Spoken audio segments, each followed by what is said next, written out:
Hello, my name is Suzanne Johnson. Everyone knows me as Suze, and I'm the Senior Communications Officer at NHFT. And I'm Pradeep Rajguru. I am the Involvement Officer for NHFT. Lovely, thank you. Welcome, Pradeep. Nice to see you. Nice to see you, Suze.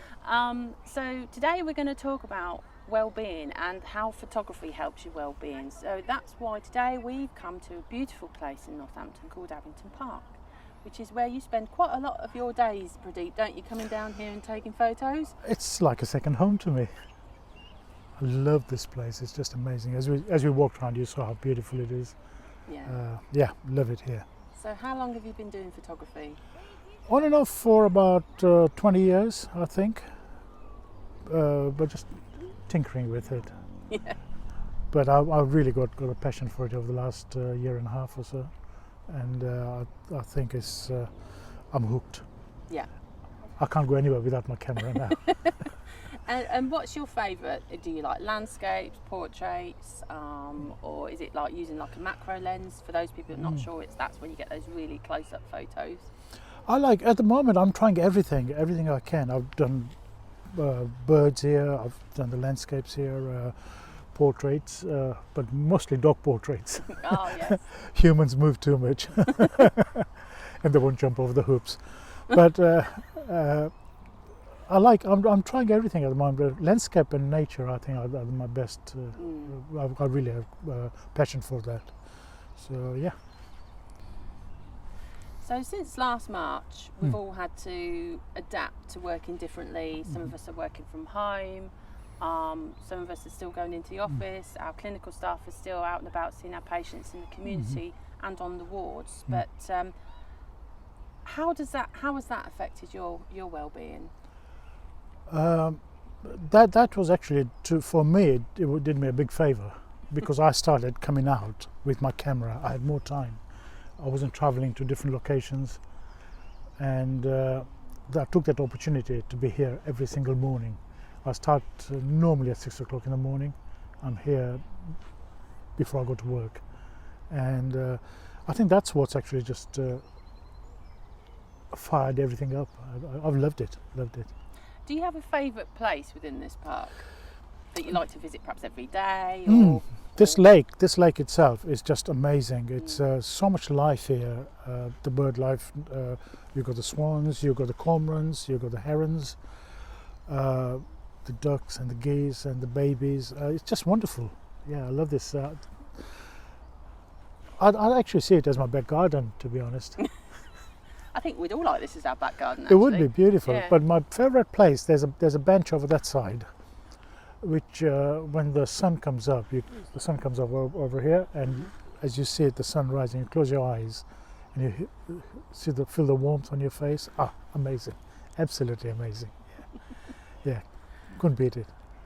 Look, so a lot of us have a phone in our pocket these days, don't we? We're all carrying a mobile phone.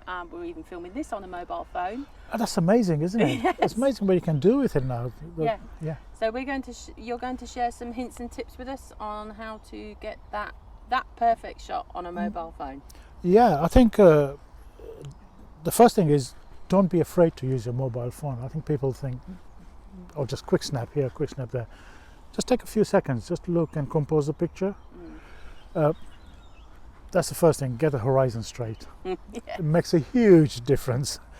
But if you can't do it straight, get it straight. You can do it, edit it a little bit later to make sure it is. The other thing is keep the lens clean.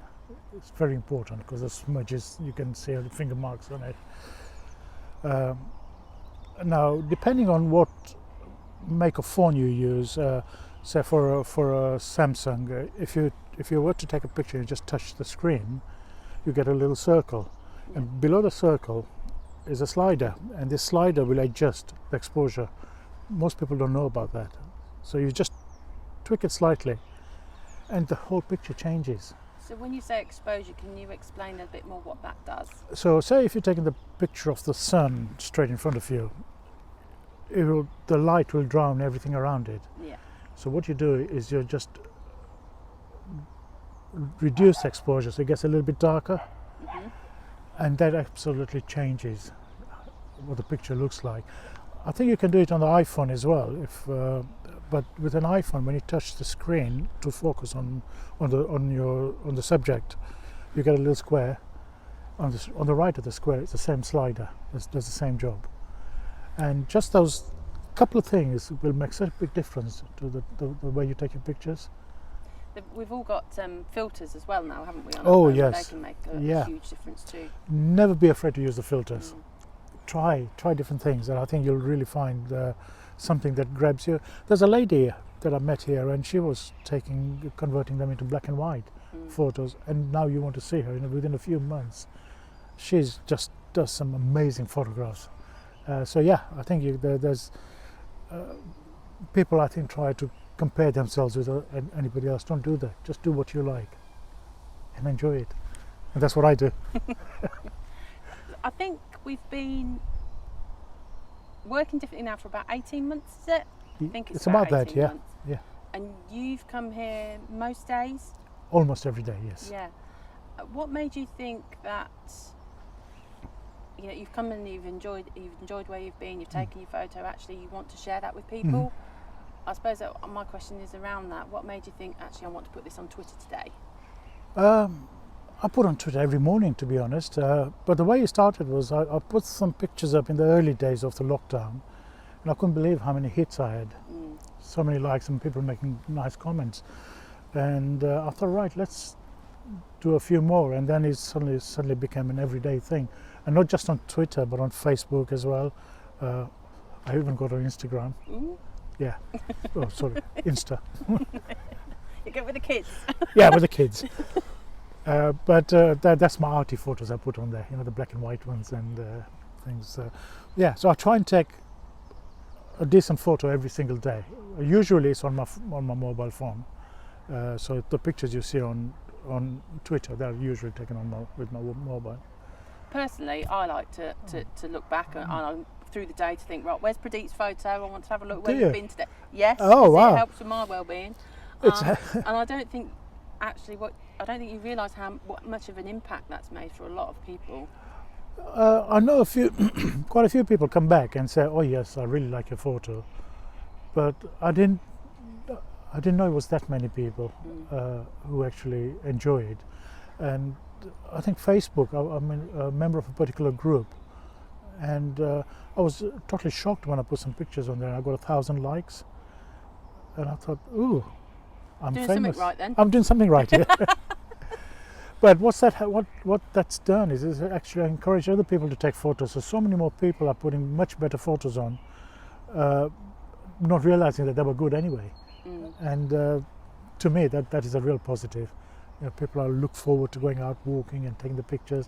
We discuss the walks, so we encourage each other, and that to me is a win-win situation. So we're going to go and have a wander around in a bit and take some photos today, which would be nice. Yeah. And then I expect you'll be back here tomorrow and every other day of the week. We will be, yes. And I've got a friend here. Oh, hello. Hello.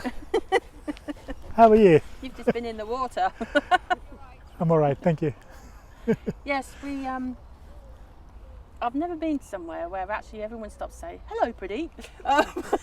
Well, I come here every morning and we got the regulars, and the people who gather here are just so lovely. I can't believe what a lovely community feeling it is. I think there's the sense of, since the lockdown especially, where people are helping each other and supporting each other, and I think that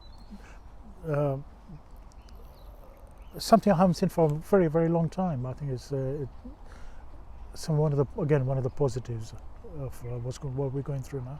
So we talked earlier about hints and tips for taking photos on your mobile phone, which was keeping the lens clean, the horizon straight, adjusting the exposure depending on the brightness of the day. But I suppose I wanted to talk about the experimenting with different perspectives. Perspectives, very good point there, Suze, because the really good thing about using mobile phones is how you can actually hold it really low down and it'll focus for you in the right place. So you can try, say you're taking pictures of the birds or something on the water, go down to that level and try a wide angle lens, for example, or hold the camera the other way around. Amazing effect you can get, and the pictures look so much better when you're eye level Yeah. with your subject. Applies to dogs, cats as well. So yeah, that's a really good point. Try different things. You'll be surprised what you can come up with. So what would you do first? I mean, obviously you've got to check your lenses clean. But then would you frame your shot next? Or? Next thing is frame your shot, because when you're doing different perspectives, just make sure that the shot is framed properly. Everything is in there, and like I said earlier, you can actually crop it later, but you can't add to it. So Yes. it's always a good idea to make just a. That is a good tip. I'm going to remember that one. Yeah. Okay. The last thing we want to talk about is that we're going to run a photography competition, aren't we, for the week? That sounds really fun. So the week is all about your well-being, and we thought, with the hints and tips that Pradeep shared with you today, take your camera out, take your phone out during the day when you can. Enjoy some daylight, some sunshine, just a bit of fresh air, to be honest, and just take a photo of each of our topics for the day and do exactly what it says on the screen. You need to tag it through Northants Wellbeing, and we will take a look, won't we, once they've all come in, and somehow choose a winner. That's going to be the hard part. That's going to be the hard part. But I'm sure. I'm really looking forward to what people come back with, because I think even we'll all be surprised by that. I think we will. I think we will. But yeah, it's been lovely to see you, Pradeep. It's yeah, been a nice long to time. see you. A very long time. I can't believe it's how long it has been. I know, but I know where to find you now anyway. So pop down to the park in the morning. Ask anybody; they'll point you in the direction.